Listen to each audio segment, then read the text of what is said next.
Feast, Feast 2, and Feast 3. Now, excuse me, with the Feast movies, they kind of they were always crazy, but they kind of just got more and more crazy as it went. Like, the studio had less and less involvement. They were just like, just make whatever you want. We'll just make money off it anyway. And so they get crazier and crazier. I think Feast 1 is definitely my favorite. It has the best characters and everything. Feast 2 and 3 are direct continuations of each other. Not every character from Feast 1 is in Feast 2. A couple of them are, but not a lot. But Feast 2 and 3 are direct continuations of each other. And they're good. It's not like they're not good. They're really good, kind of fun horror splatter movies. But Feast 1's my favorite. It has the best characters and everything like that.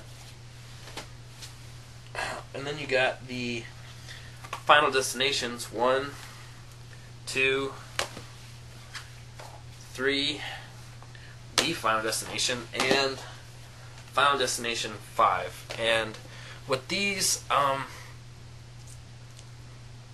I seem to really like the odd numbers better than I like the even numbers. I really like Final Destination 1, and then 2 was okay. I really liked the subplot of 2 where everyone in this was connected somehow to Flight 180. That was awesome. But it was just kind of for me. But it was still pretty good. Final Destination 3 was amazing. It's one of my favorites. I thought it could not get any better than that. Final Destination 4 is my least favorite. I kind of hate this with a passion because it's not like the other Final Destinations. You get maybe 30, 20, 30, 45 minutes to get introduced to the characters before the premonition happens where they see something go wrong and then they fix it and then everything else starts happening. So you know the people before, and that's my big thing. I love being introduced to the characters and then have something happen. Because I'd like to know the people who are dying. I don't just want to be like, oh, who's that? They've been in there since the beginning. Oh, I didn't see them. I don't like that. I like knowing the characters. But this one starts. There's the premonition, and already one death of a character after the premonition, after they've been saved. There's already a death before the credits even roll, and I did not like that at all. It just kind of. The other ones start off. You get really introduced. This one kind of started off like, oh hey guys, how's it? Oh, death. I didn't like that. But Final Destination 5. I think 5 and 3 are tied for my favorite.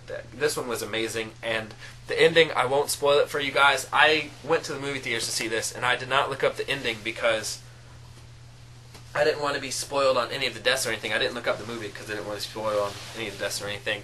And then it ended up having a crazy ending that left my jaw literally dropped to the floor. And it was just amazing. It's a great movie. Oh, jeez, guys, I forgot to put DVDs down here. I'm sorry. Sorry about that, guys. Got my Friday the 13th collection. I didn't want to put this in there because the mask and everything makes it weird when it sits, so I didn't want my DVDs to fall during the night or anything. So Friday the 13th, that's parts 1 through 8. And part 4, the final chapter, is my favorite. I love that one. And if you watch my box set collection, you'll see. And then these 3 are when, after Paramount started doing them, New Line started doing them. And I actually found really cool art where these are not titled Friday the 13th. It's just Jason Goes to Hell, Jason X, Freddy vs. Jason. But I found really cool art online where it's a full DVD cover, but it looks like an old Friday the 13th DVD, and I really like that. So that's why I have these in these covers. These are the official DVDs. They're not burned or anything, but I just really like these covers better, so I printed out these covers instead. Friday the 13th, the remake, which I thought was pretty good. No one else thought it was really good, I guess. I thought it was pretty cool, though. But it was a lot more. It was funnier than Friday the 13th should have been. But I thought it was a pretty good movie on its own. His name was Jason, which is the documentary documenting all the Friday the 13th movies. This is really cool, and it has really cool special features on it. So if you're a fan of Friday the 13th, definitely pick up His Name was Jason. Got Friday the 13th, the final chapter, work print edition. Friday the 13th, Part 5, A New Beginning, work print version 2. Ultimate Collection Megadisc, Friday the 13th. I got the Fright Night remake, which I thought was really good. I really liked this movie. But it also holds a special kind of place in my heart because it was the first movie I watched when I got to college for the first time, freshman year of college. Literally the day I got to college, I went to the movies with some friends that I had had from back home that they go to college up there, and that was a movie we saw, was the Fright Night remake, and it just holds kind of a special place in my heart now. I got the From Dusk Till Dawn series, where you get From Dusk Till Dawn, 2, Texas Blood Money, 3, The Hangman's Daughter, and Full Tilt Boogie. I think 1's definitely my favorite. I don't think 2 or 3 could be really anybody's favorite. They're good, give cool stories, nice prequel, backplot, subplot, stuff like that, but you can't beat 1. 1's just amazing. Frozen, which I'm a big Adam Green fan. I love Adam Green. I think he is one of the best horror movie directors I've seen. I love Hatchet, everything like that. But then when this was coming out, I wasn't too excited for it because they were saying it was like mainly thriller, just kind of 3 people stuck on a ski lift, and I thought, oh well, there's no way. I trust in Adam Green, but I don't see how anyone could make that a good movie. But it's absolutely amazing. I don't know how else to describe it. I saw it on Netflix one day, and I figured, why not? And the plot is so simple that a kindergartner could have thought of it, but the way it's executed is just amazing. It's so good. Definitely recommend that to everybody. Frozen. Funny Games, this is the American version, which apparently is a shot-for-shot remake of the old version, of the original version. I don't remember what country it's in, otherwise I'd tell you guys, but it's apparently shot-for-shot, and it's kind of weird and creepy and pretty awesome.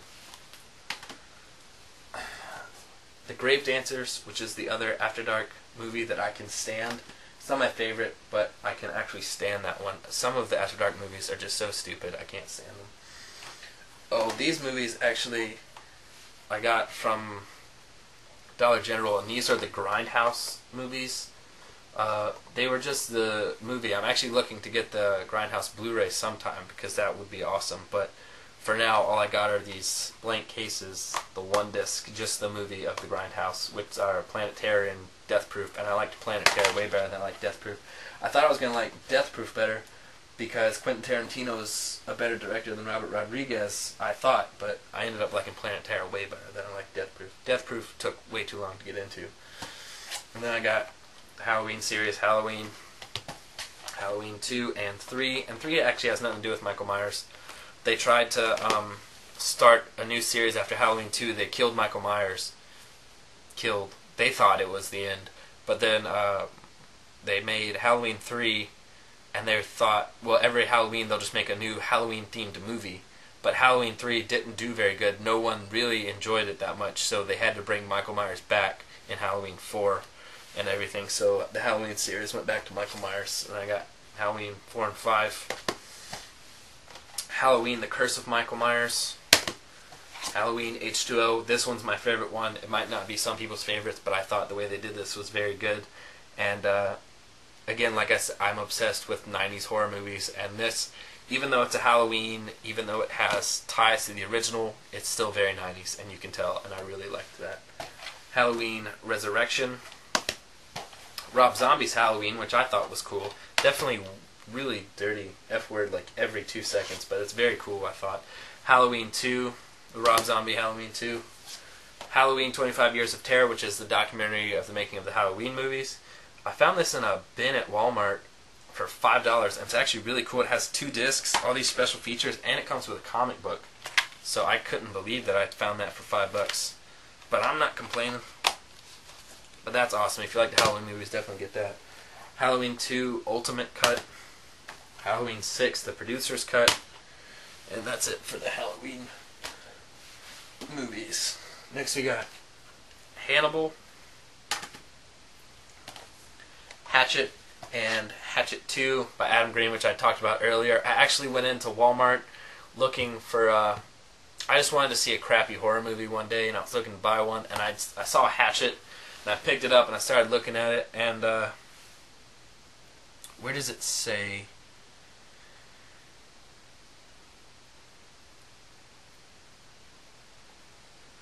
Oh, here it is. What follows is a psycho spree of seat-jumping scares, eye-popping nudity, skull-splitting mayhem, and beyond. And that's what made me want to see this movie. And it also had the guy from Dodgeball in it. I'm actually wearing a Dodgeball shirt right now, Average Joe's Gym. Joel David Moore. I remembered him from Dodgeball. And so it made me really want to pick this up, and it was amazing. It took me like 5 sittings to get through. I just kept being interrupted by stuff, but when I finally got through it, it was awesome. I love Hatchet. It's probably one of my favorite horror movies, if not my favorite.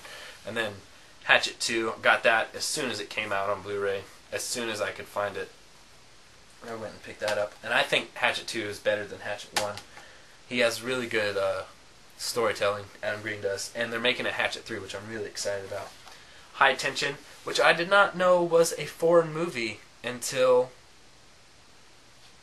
I started to watch it. I always thought it was an American movie, all the trailers I've seen, but it came out when I wasn't really into scary movies, so I hadn't really heard of it, I guess you could say, and so I didn't know that it was foreign. I think it's a French movie, maybe, but I'm not sure, so don't hold me to that. But it's really cool. The twist, this is the way the twist was for me. I couldn't see it coming until the scene where they were going to show it. As soon as the scene started where they were about to show the twist, I knew exactly what the twist was. That's the way it was. I didn't know the twist until then, but as soon as they started that scene, I knew exactly what the twist was going to be. Hills Have Eyes, the original by Wes Craven. Hills Have Eyes remake, and Hills Have Eyes 2, sequel to the remake. I actually have Hills Have Eyes Part 2 by Wes Craven, the original, on VHS over that direction, but I don't have it on DVD. I'm looking to get it on DVD, though. Hills Run Red, which is really cool. The Hollow, Hostel 1, Hostel 2, and Hostel 3. I think my favorite of these is definitely Hostel 1. I got this movie, I remember seeing the trailers for it, and everyone was saying it made people throw up in the theaters. People had to be taken to the hospital after watching it. And I remember watching it. This is one of the movies that actually got me into scary movies. I remember watching it because it had, what's his name? Derek Richardson, who played Harry in Dumb and Dumber, and I wanted to see if he survived, and that was one of the only reasons I watched it, and to see if I could get through it. And it wasn't scary at all to me.